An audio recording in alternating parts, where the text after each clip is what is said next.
Hi friends, ఈరోజు మనం మామిడికాయలతో మెంతి బద్దలు ఎలా చేసుకోవాలో చూద్దాం. ఇలాని చిన్న చిన్న ముక్కలు చేసుకొని పక్కన పెట్టుకోవాలి మామిడికాయని. దాన్ని మెంతి బద్దలు ఎలా వేసుకోవాలో చూద్దాం. స్టవ్ వెలిగించుకొని పెట్టుకొని మెంతులు కొంచెం,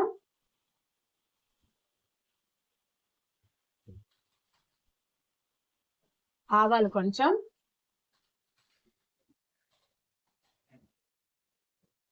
మిరపకాయలు కూడా ఒక 10 వేసుకుని ఇలా చెట్పట్లాడిగా వేయించాలి.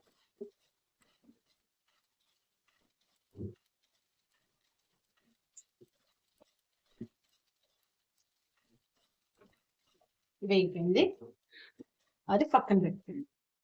ఇప్పుడు దీన్ని మిక్సీ గిన్నెలో వేసుకుని బాగా మెత్తగా పేస్ట్ చేసుకోండి.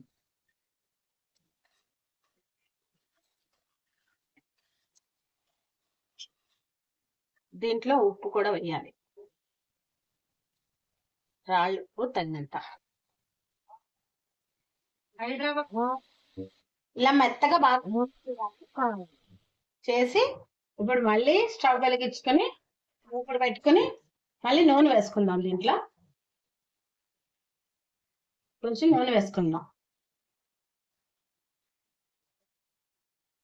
ఇది 10 రోజుల పాటు, వారం 10 రోజుల పాటు నిల్వ ఉంటుంది.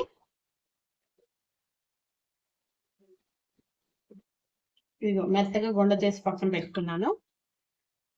ఇప్పుడు దీంట్లో ఈ మామిడికాయ ముక్కలు వేసాను.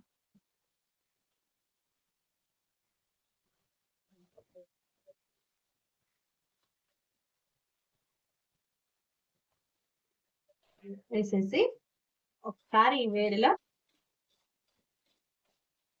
కాసేపు వేగనిద్దాం. ఇది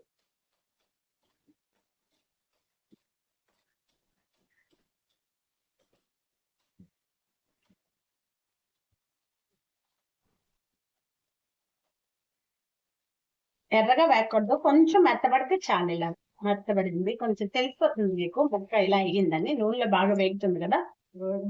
ఇప్పుడు ఆరిపెట్టుకున్న పొడి ఉంది కదా, అదంతా మళ్ళీ దీంట్లో వేసేయాలి. సిమ్లో పెట్టి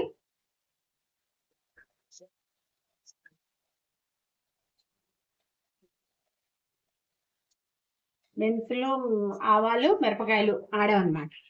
ఈ ఆడింది అలా వేసేసి ఉప్పు కూడా వేసాం కదా, అది మొత్తాన్ని ఇలా బాగా వేయించాలి. ఇది నల్ల రంగు వచ్చింది కదా, ఎర్ర రంగు రావాలి అంటే దీంట్లో కొంచెం కారం వేసుకోవాలి.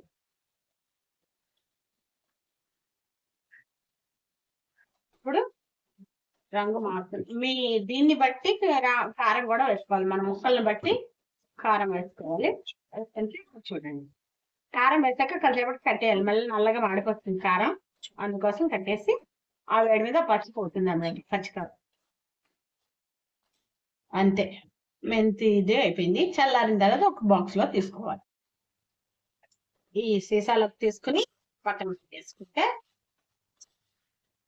వారం 10 రోజులు నిల్వ ఉంటుంది. కొంచెం కొంచెం చేసుకుని మామిడికాయలు తీసుకుంటే కాలం చేసుకుంటే మీకు ఎప్పుడైనా ఉంటుంది. వేసుకుంటూ చెప్తున్నప్పుడు కొంచెం కొంచెం.